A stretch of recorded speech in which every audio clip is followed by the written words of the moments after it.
আদমচূড়া বা শ্রীলঙ্কার Adams pick নিয়ে হাজার বছরের যে রহস্য তা কোনো সাধারণ পাহাড়ের গল্প নয়। এটি এমন এক বিন্দু যেখানে পৃথিবীর 4টি প্রধান ধর্মের বিশ্বাস এসে মিলেছে।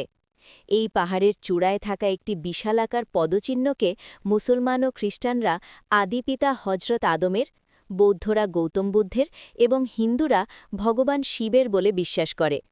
হাজার বছর ধরে এই পাহাড়কে ঘিরে গড়ে উঠেছে অসংখ্য অলৌকিক কাহিনী, যা আজও বিজ্ঞান ও যুক্তির সীমানাকে হার মানায়।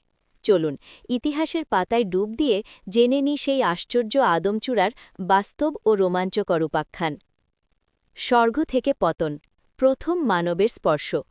গল্পের শুরু আজ থেকে কয়েক হাজার বছর আগে। ইসলামী বর্ণনা ও লোকগাথা অনুযায়ী যখন আদিপিতা হজরত আদম আলাইহি স্বর্গ থেকে পৃথিবীতে প্রেরিত হলেন, তখন তার প্রথম পদস্পর্শ পড়েছিল এই ভারত মহাসাগরের নীল জলরাবেষ্টিত সিংহল বা শ্রীলঙ্কা দ্বীপে। পাহাড়টি সমুদ্রপৃষ্ঠ থেকে প্রায় ৭,৩৫৯ ফুট উঁচুতে অবস্থিত। বলা হয়, আদম আলাইহি যখন পৃথিবীতে নামলেন, তিনি এতটাই বিমর্ষ ছিলেন যে এক পায়ে দাঁড়িয়ে দীর্ঘ বছর স্রষ্টার কাছে ক্ষমা প্রার্থনা করেছিলেন। তার সেই দীর্ঘকালীন অবস্থানের ফলেই পাহাড়ের শক্ত পাথরে প্রায় ৫ ফুট ৭ ইঞ্চি লম্বা এবং ২ ফুট ৬ ইঞ্চি চওড়া এক বিশাল পদচিহ্নের সৃষ্টি হয়। আজ অবধি এই চূড়াটি আদমচূড়া বা অ্যাডামস পিক নামে সারা বিশ্বে পরিচিত। ইবনে বতুতার সেই রোমাঞ্চকর সফর। ১৩৪৪ খ্রিস্টাব্দ। বিশ্ববিখ্যাত মরক্কোর পর্যটক ইবনে বতুতা যখন শৃঙ্খল দ্বীপে পৌঁছান, তার প্রধান লক্ষ্যই ছিল এই পবিত্র চূড়া দর্শন।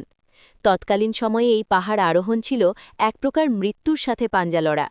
পাহাড়ের গা এতটাই খাড়া ছিল যে সেখানে লোহার শিকল ঝুলিয়ে রাখা হতো আরোহণের জন্য। ইবনে বতুতা তার ভ্রমণ কাহিনীতে লিখেছেন, সেই পাহাড়ের চূড়ায় পৌঁছনো ছিল অলৌকিক অভিজ্ঞতার মতো। মেঘেদের উপরে দাঁড়িয়ে তিনি যখন সেই বিশাল পদচিহ্নটি দেখেন, তখন চারপাশের নিস্তব্ধতা আর পবিত্রতা তাকে মন্ত্রমুগ্ধ করেছিল। তিনি সেখানে এমন কিছু সাধুর দেখা পেয়েছিলেন যারা বছরের পর বছর সেখানে অবস্থান করছিলেন। অরণ্যের গভীরে লুকানো রহস্য। পাহাড়টি ঘিরে রয়েছে এক দুর্ভেদ্য অরণ্য, যাকে বলা হয় পিক ওয়াইল্ডারনেস। এই বনের বিশেষত্ব হল এখানে বাস করে বিরল প্রজাতির চিতা এবং হাতি। কিন্তু আশ্চর্যের বিষয় হল, স্থানীয়দের বিশ্বাস অনুযায়ী তীর্থযাত্রীদের মরশুমে এই বন্যপ্রাণীরা কখনও মানুষের ক্ষতি করে না। সবচেয়ে অবাক করা বিষয় হল প্রজাপতিদের মিছিল। বছরের একটি নির্দিষ্ট সময়ে হাজার হাজার রঙিন প্রজাপতি দ্বীপের চারপাশ থেকে উড়ে এসে এই পাহাড়ের চূড়ার দিকে ধাবিত হয়।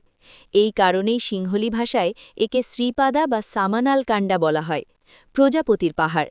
বিজ্ঞানীরা আজও সুনির্দিষ্টভাবে বলতে পারেন না কেন এই পতঙ্গরা দল বেঁধে এই পাহাড়ের চূড়ায় এসে প্রাণত্যাগ করে। অদ্ভুত আলোকছটা এবং ছায়ার কারসাজি। ভোরের সূর্য যখন আদমচূড়ার পূর্ব দিগন্তে উদিত হয়, তখন এক অদ্ভুত ভৌগোলিক ও আলোকবিদ্যার জাদুকরী ঘটনা ঘটে। সূর্যের আলো পাহাড়ের চূড়ায় পড়লে এর ছায়াটি পাহাড়ের ঠিক উল্টো দিকে, অর্থাৎ পশ্চিম দিকে একটি নিখুঁত ত্রিভুজ আকৃতিতে পড়ে। আশ্চর্যের বিষয় হল, এই ছায়াটি কেবল মাটিতে নয়, মাঝে মধ্যে আকাশের মেঘের ওপর ভেসে থাকে। অনেক পর্বতারোহী দাবি করেছেন, সূর্যোদয়ের সময় পাহাড়ের চূড়া থেকে এক ধরনের অতিপ্রাকৃত সুর বা গুঞ্জন শোনা যায়, যা বাতাসের ঘর্ষণে নাকি অন্য কোনো কারণে, তা আজও এক রহস্য। হাজার সিঁড়ির ইবাদতখানা। বর্তমানে এই পাহাড়ের চূড়ায় উঠতে ৫,০০০ থেকে ৬,০০০-এর বেশি সিঁড়ি ভাঙতে হয়। বাংলাদেশের অনেক মানুষ যারা সেখানে গিয়েছেন, তারা বর্ণনা করেন যে রাতের অন্ধকারে যখন পাহাড়ে আলোকসজ্জা করা হয়, তখন দূর থেকে মনে হয় যেন একটি আলোর সিঁড়ি সরাসরি আকাশ থেকে নিচে নেমে এসেছে। পাহাড়ের চূড়ায় একটি ছোট মন্দির বা দরগার মতো স্থাপনা আছে, যা সেই পদচিহ্নটিকে রক্ষা করছে।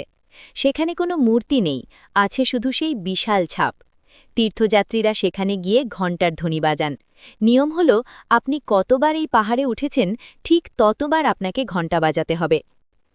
কেন এটি বাঙালির জন্য আকর্ষণীয়? দক্ষিণ এশিয়ার মুসলিম ঐতিহ্যে আদমচূড়ার এক বিশেষ স্থান আছে।